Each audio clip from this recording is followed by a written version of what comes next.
エレン、どうして外に出たいんだ？知りたいんだ。外の世界がどうなっているのか。帰ったらずっと秘密にしていた地下室を見せてやろう。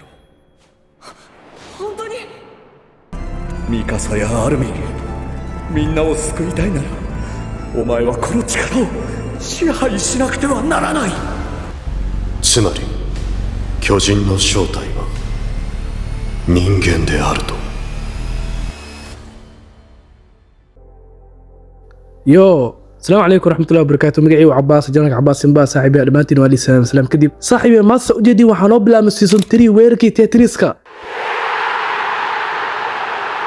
وأوها تاجرياش ويركي تيتريسكا إن عاو كل مدة سجاين حلقة أنا داود يلو حلقة أنا عادي وأنا حلقة دجاج وصالحا أكيد داود يا مركور وحني هلا إنت سستريجين وكوكوبين هلا بارتي سهرون يقول شيء بوستيجا بارتي كون ما كان ضدك بدنا نيجري بخورك تكون بقية إن توجرا بحاول أسير مع كل عدد كسب دفاع عيمية وحاصل عندك سؤالات سويدي جري وحياد وأنفع ده بارتي كان كوات إيش سستريجين سيدا وكلا بارتي اللي بعد وأركض دونا إن شاء الله وأنا بارتي وحماسة دون ويركي تيتريسكا إنت سؤال كيني وحنا كوس ليسيا دجال أن جوكسي أنا هين وحنا كأركض دونا سير أنا عادي داوديال waxaa soo dhan insha Allah daawadayaal waxa xamaasada waa arki doona hadan war inaan ugu dheereeyo mar waa xarma in xalqadeen soo gudbiyeen oo bilaabno si ay xalqadeen u bilaabno lagu saliyo xabiibkeena Muhammad sallallahu alayhi wasallam xalqadeen noo bilaaba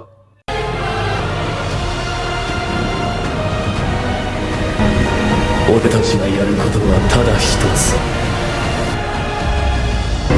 戦え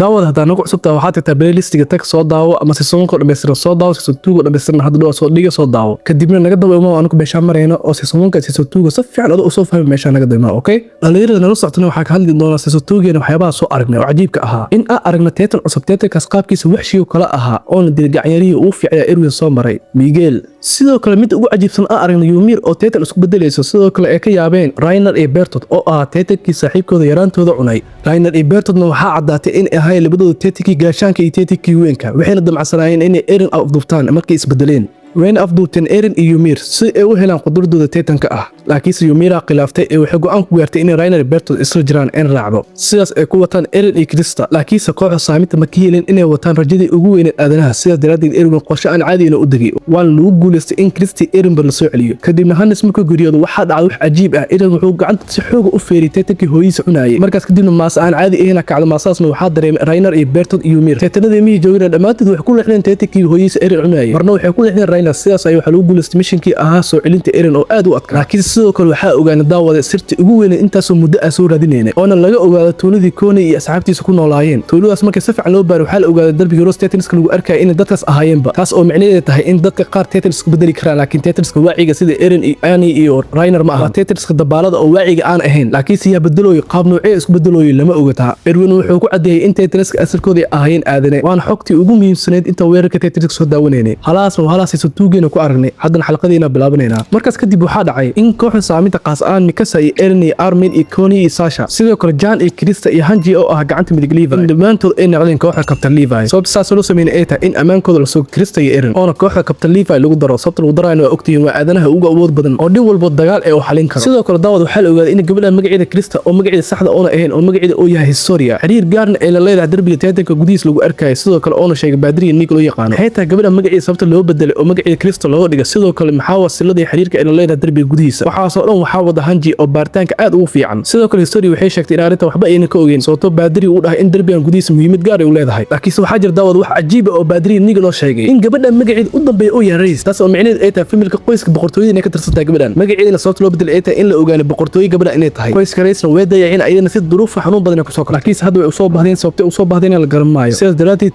Eren wuxuu ku amray in gabadhaas amaankeeda la sugo sidoo kale Eren in amaankiisa la sugo laakiin Eren la hadda waxa ku socota broobaas oo ah in awoodda Ironka oo aanay sameynaysa in uu sameyn karo broobeeyay awooddaas aanay way sameyn kartaa sababtoo dhale iskaga dhigta sidoo kale surku dhale ka dhigi kartaa oo meel walba gacanteedana way adkay kartaa oo maadniidkaas ka dhigi kartaa sida la qiyaasayna Tetaniska kale wacigan waa sameyn karaan sida gaashaanka iyo Tetanguinka sidaas daraadeed Eren waxa loo baahan yahay inuu sameyn karo muddo bil waxa lagu tababaray inuu sameeyo laakiin uu sameyn lahayd Eren Tetan ma ku noqon ma sameyn karo sababtoo Tetanada kale waciga u sameyn karaan sida Tetanka gaashaanka Rainer iyo Annie u sameyn karaan oo Eren u sameyn lahayd hal garan maayo laakiin Levi wuxuu leeyahay waxa laga yaabaa in maadadan jirkiisa ka maqan tahay maadadan jirkiisa ku jirin ee iska dhaaf asaa hab kale u keensanayeen markaas kadib Hanji waxa war soo gaarayay in baadiri gacantu ay ku dhigeen ciidanka boqorka ilaaliya sababtay ciqaabayaan ee taa xogta oo ka sheegay historia in sir weyn ay ahayd in uu sheegana qalad weyn uu ah sidaa daraadeed boqorka wuxuu diray ciidankiisa inay jidinaan in ciqaabaan nimanka meesha joogay mid kamid ah Hanji wuxuu ku leeyahay adiga hawshiin ma shaqadiin waa ka siisay kooxda saaminta daatiin waa inaad Titanska oo kaliya u gaarsiin ee gabar inta ku jeeda meesha ka tag masanika sida la yeelay lagu yeelaa Hanjina way sheegsantahay Basterkan war badan oo ku wada maxay saanan baadiri uu ciqaabayaan sidoo kale system maxay saan ugu qarqarinayaan waxay u geysteen ciqaabtii u xumeed heer baadiri nafta si xun ugu baxdo Hanjina ayadoo yaabin waxay leedahay waa ku xumaha ayadana meesha iska soo tagay markaas gudihiisa Erwin wuxuu message soo diray kooxda Captain Levi wuxuuna u sheegay Eren iyo Story in u baahiin oo boqorku ku amray taliyaniile in gacanta ku soo dhigo taliyaniile waa taliyaha ciidamada boqorka ilaaliya sida Erwin Smith laakiin Erwin waa taliyaha kooxda saaminta taliyaniile waa taliyaha ciidamada boqorka ilaaliya laakiin boqorku wuxuu adeegsanaa awoodiisa amarka si oo Eren iyo Story gacanta u soo dhigo sidaas daraadeed taliya Erwin wuxuu ku amray meesha joogaan meel kala wanaagsan oo ka nabad ah inay raadsadaan isla markaas meesha kasii tagay meesha waa lagu maadabo adoo message-kaas Erwin u soo sheegay mar raaw meesha lagu qabalahayo ay dhamaantooda Erwin asigana waxa lagu yeestaa sababtoo ku qarnaa Eren iyo Story sidaas daraadeed boqorku wuxuu ku amray taliyaniile in Erwin gacanta ku soo dhigo laakiin Erwin asaba ogol buu isdiibo waxa alayaabana daawadana waxay tahay maxaa boqorku wuxuu sameeynaa nacasnimada dadka intaas oo naftooda huraya oo Tetriska dagaalama si oo si nabad u helo ay wuxuu raa dhamaantood inuu gacanta ku dhigo oo ciqaabo nacaska muxuu ku fikirooyaa waa wax la yaab runtii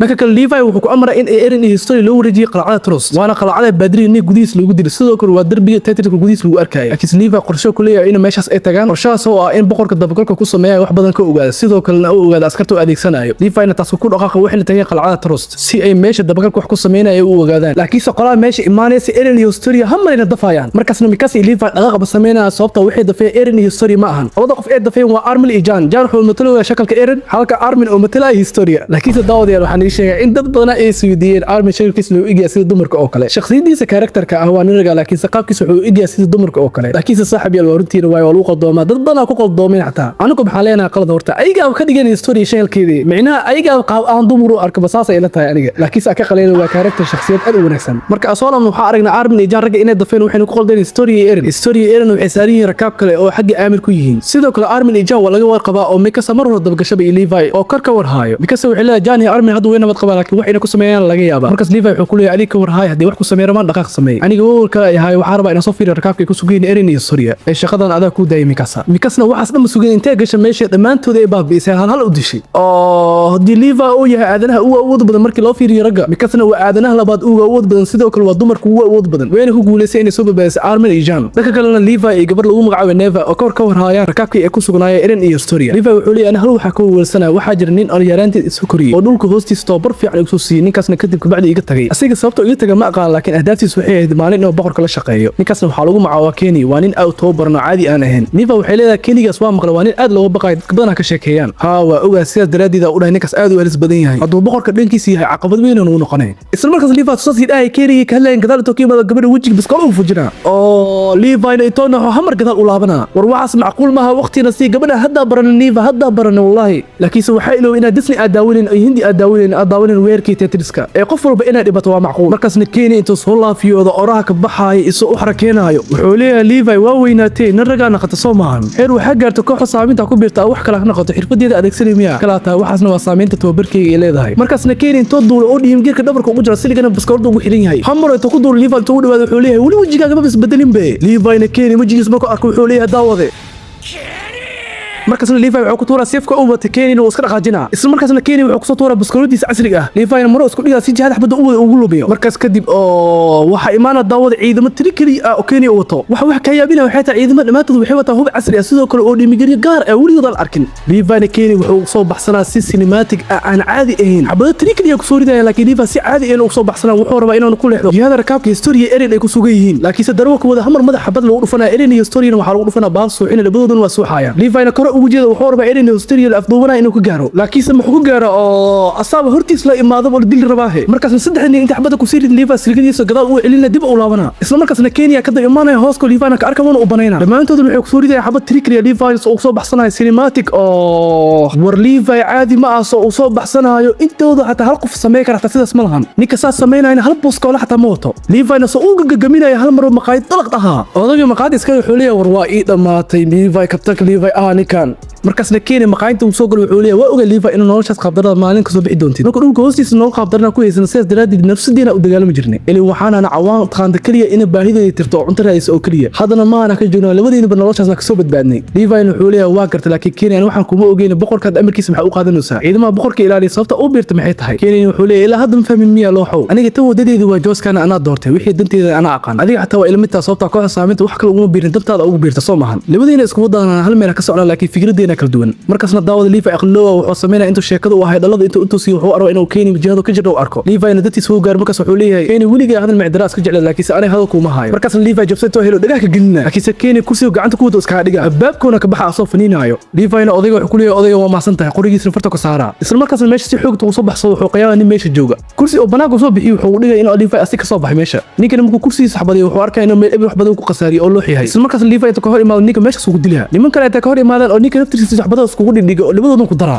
oo warninka shubsana oo ninka titans kaliya ma ahan bini'aadam xataa waa baabi'in kara markaasna Jan iyo Mikasa waxay arkaan Captain Levi qof bini'aadam dilaayo Jan wuxuu leeyahay Captain Levi qof bini'aadam dilaayo maxaa wuxuu sameeynaayo wuxuu rabaa rakaabka historia ee saari inuu ka gaaro laakiin soo gaari ilaahay kaligiisa ku goobanooyin markaasna tiibkiisa soo arko wuxuu leeyahay army mi maqloosa wax meeshan joogna cad weyn ugu yiri waxay rabaa Eren historia inay afdubtaan sidoo kale naftiina halis ku yiri wixii walba inay dili karaan ee adikana dila Jan wuxuu taagan ma qof bini'aadam ma dili karna maxaa sameeynaa Levi wuxuu leeyahay laftiina halis ku yihiin dila ama ayaga dilaayo markaasna Mikasa waxay leedahay waayaha waa dileena Mikasa waxay u muuqatay inay dhees ma aniga ma u aabiyeelayo oo waxay rabaa miya jecelkaygiina afdubtaan dhammaantood waa baabi'ina markaas teedab galaan Levi rakaabka ninka saaran banaanka soo tuura markaas army Jan way koraya Mikasana naagta darbe ugu tuuray Jan asoo la cabsi qabo wuxuu leeyahay waa ku digay ma ka dhaqaaqin laakiin naagta ma dhakiisay soo seeftana si xoog badan ugu tuuray asiga ku soo jeesay ayadoo dirirta ay qof ayada xabad ku dhufanayo qofkaasna wuxuu noqonaa army laakiin rakaabka ay kala baxsanaba ay markale gadaal laga daba imaana markaasna waxa ka soo gaaray Sasha ay Captain Levi oo army Jan ma ka badbaadinayo keeni kooxdiisna carabada intee koreen la baxsanayaan sidaasna waxay la baxsaneen historia Eren Mikasa kor u qeylay waxay rabtaa inay ka dab tagto laakiin Captain Levi ka cilina wuxuu leeyahay dib u laabanayna Mikasa ee isdeja ma ka gaarin wayna naga badan yihiin Mikasa markaas kor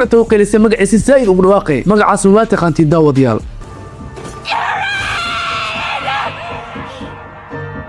boqorkana sidaas uu wareegay Eren iyo Soria boqorka muxuu historia ka rabaa sidoo kale Eren muxuu ka dabacsan yahay sidoo kale maxaa uu daweynta kooxda saameynta loo adeegsanayo sidoo kale Eren maxaa ku dhici doona waxa soo dhow waxa ku arki doona xalaqadiina soo socda insha Allah daawada xalaqadan ka heshay like subscribe kana giloobina waana mahadsantahay magacaygu Cabbaas Janarka Cabbaas Timbay nabadgeliyo xalqadeen soo socto waxa uu doonaa sir cajiib ah in boqortooyada Rays ay leeyihiin sir gaar ah oo aadana adduunkan jooga dhan aan ogeyn sidoo kale boqortooyada oo sirtooda dhan la fashilayo iyo Eren oo silsilad ku xiran oo meel gaar ah ka soo kacayo xalqadeen soo socto waxay noqon doontaa xalqo sir badan wadata